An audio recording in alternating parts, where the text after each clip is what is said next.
कैसे हैं आप सभी? मुझे आशा है कि आप सभी अच्छे और खुश होंगे। चलिए आज हम पढ़ते हैं पाठ 9 कालू के सपने। सबसे पहले पढ़ते हैं पाठ परिचय। प्रस्तुत पाठ में एक स्वप्नशील बालक की जिज्ञासाओं के माध्यम समाधान के साथ वैज्ञानिक उन्नति को भी दर्शाया गया है। ठीक है, दिए गए चित्रों के नाम लिखिए। चलिए अब इसको पढ़ते हैं।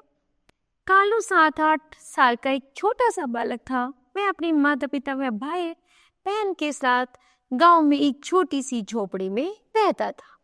कालू के माता पिता सुबह होते ही खेतों में काम करने चले जाते। उसका भाई पशुओं को चराने ले जाता। उसकी बहन जलाने के लिए सूखी लकड़ियां बटोरने जंगल में चली जाती। कालू बिल्कुल अकेला रह जाता, लेकिन कालू कभी अकेला नहीं होता था। उसके साथ उसकी अजीब अजीब सपने होते थे। जब उसे उड़ते हुए पंछी दिखाई पड़ते तो वह कल्पना करता कि एक दिन वह भी उड़ने लगेगा। तालाब में किसी मछली को देखता तो सोचता कि किसी दिन वह भी पानी के अंदर जाकर मछलियों के साथ खेल सकेगा। जब वह समुद्र में उठती हुई लहरों को देखता तो उनको पार करने के सपने देखने लगता। शाम को जब पूरा परिवार पेड़ की ठंडक में बैठा होता तो वह आकाश की ओर ताकता रहता।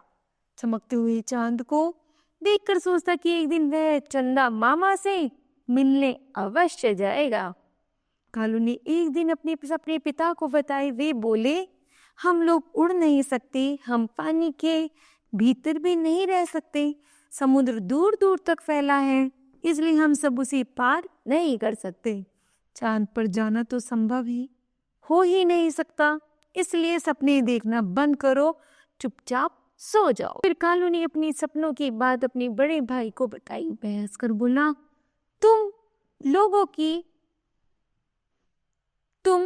हम लोगों की तरह तेजी से दौड़ तो सकते नहीं और उड़ना चाहते हो।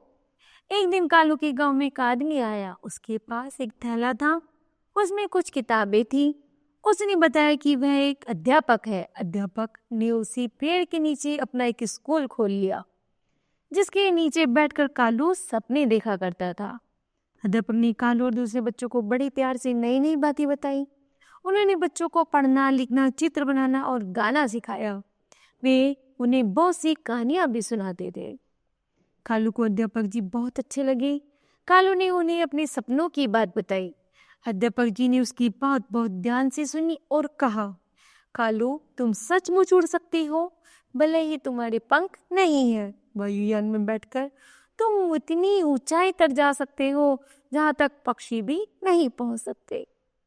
तुम्हारे पास मछलियों जैसा मीन पंख तो नहीं है, लेकिन तुम पनडुब्बी में बैठकर पानी के बहुत अंदर तक जा सकते हो। तुम्हें लहरों से भी डर नहीं लगेगा।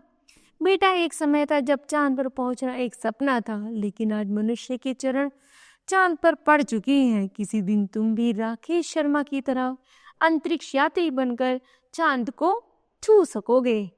कालू ने सब कुछ बहुत ध्यान से सुना।